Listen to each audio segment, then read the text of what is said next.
So while price is doing its thing, I'm going to review this trade, which was a win. I made a long trade here on my 150,000 evaluation account. So let's run it back turbo. Okay, so what I just saw on the 5-minute, but that's just hindsight. Let's replay because price was here. Price was running here, and what I do is I start to look at what do I want to see. And we had, let's just see, let's move to the 5 minutes because that also gave some orientation for the trade. So we have Asia high, Asia low, Asia printed this low, went to test this level. This is a nice level, right? It tagged this level and it created a tiny bearish SMT. So let's have a look. So that's a tiny bearish SMT. Overall price action, I think, was a bit bearish at the moment. I think we could well see prices dropping to these levels and then bounce again because, wow, it has been a volatile week. It matches my system, so I'm happy with that. So what I did not see, only later, because what I do is I see price dropping here. It leaves no reasonable level to work from, aside from fair value gaps.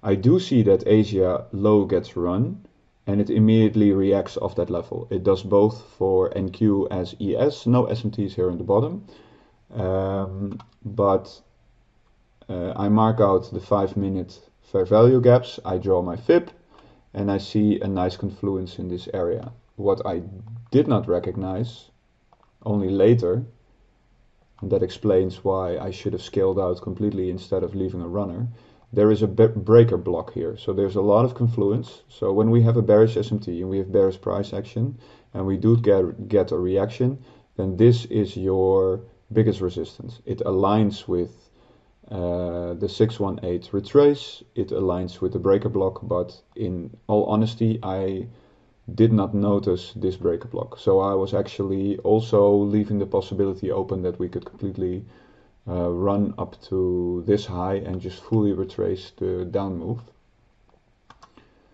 Okay, so we're 14 minutes before London open or a quarter, and I'm just patiently waiting. So I see this 1 minute level, and I have here this level. So this is actually a combination of a gap, another gap, and a volume imbalance. But on the 2 minute, there was no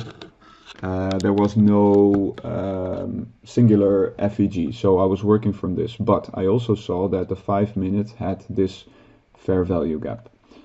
So I was just mentally marking this M1, but I also know I'm not going to trade it because I first want to see London open and see what London open will do. So we're now closing in on the London open, and now we have a close above this level, which is okay in itself, but now we get resistance from both the M1 level, the gray level, and the M5 level. So I'm patiently waiting, although I, in the back of my mind, hope that price will not run. Okay, so what do we get here? So this is 1 minute before open, and I see, okay, we get a good close above, and I think for ES it did the same. Yeah, it already closed above, but not on the 5 minute. But I thought, okay, hey, we have a close above this 1 minute, we have stable price action above the change in the state. So if we want to run these lows, it's just to I assume that it's just to start moving downwards.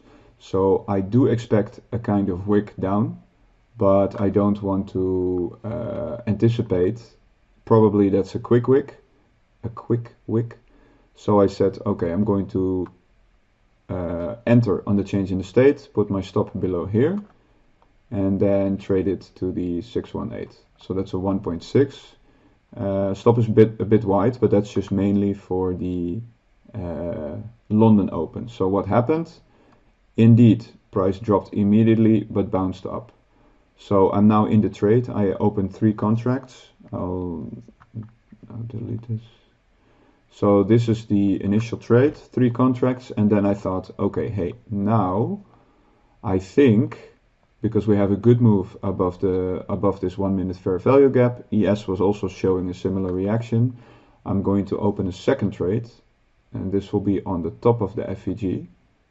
I put my stop a bit below the gap or this wick, so I have some leeway for another retest in the change in the state. A wick down maybe to fill or to, let's say, penetrate this FVG and maybe even tag the low. And I'm going to trade this for 2R. That's the idea. So what happens? Next candle wicks exactly into this level. Very happy with that. And it starts running immediately. So this is going really nicely, also because ES and NQ are running simultaneously. I took off, I think, 2 contracts here because why not? And then I thought, okay, I'm going to, so out of 9, 2 were scaled. I thought I'm going to scale another 5 just below this level. So I think I was already out with those 5 because I think I put it at this level, but a little bit down. So I was out already for 7, that was good. And then I left 2 runners open. And this is where I should have realized, hey, I have confluence from a breaker block. This breaker block is also here for ES, so that's aligning with this FVG, 5 minute FVG. Price wicked that breaker block once, twice, mitigated it, pierced through the FVG, and then just said, oh hell no, we're going to go down. And now I was just waiting. I thought, okay, we're going down. Maybe we get 1 bounce and then I'll sell because I still had my stop loss somewhere around this, the change in the state. So I think my average entry was around this level. And then I think just above I closed it. And well, that's a bit of a pity because I also look at it in terms of time. So my time in the market is relevant. So this was my first entry, and up to this wick, not the highest wick, but the wick before, I was in the trade for, what is this, 6 minutes. And 6 minutes is just wonderful to get this revenue. But then I extended my trade with another, I think I went out in this candle, 9 minutes, and I actually gave back profits. And not only is this, let's say, patience-wise, were these 9 tough minutes, but taking into account that I actually give away profit because I did not recognize the existence of this breaker block on the slightly higher time frame. It's an M5, but still, that's just a shame because I could have netted, I think, $450, $460 in 6 minutes, but I had to do with 370, I think, which is okay. I mean, no complaints.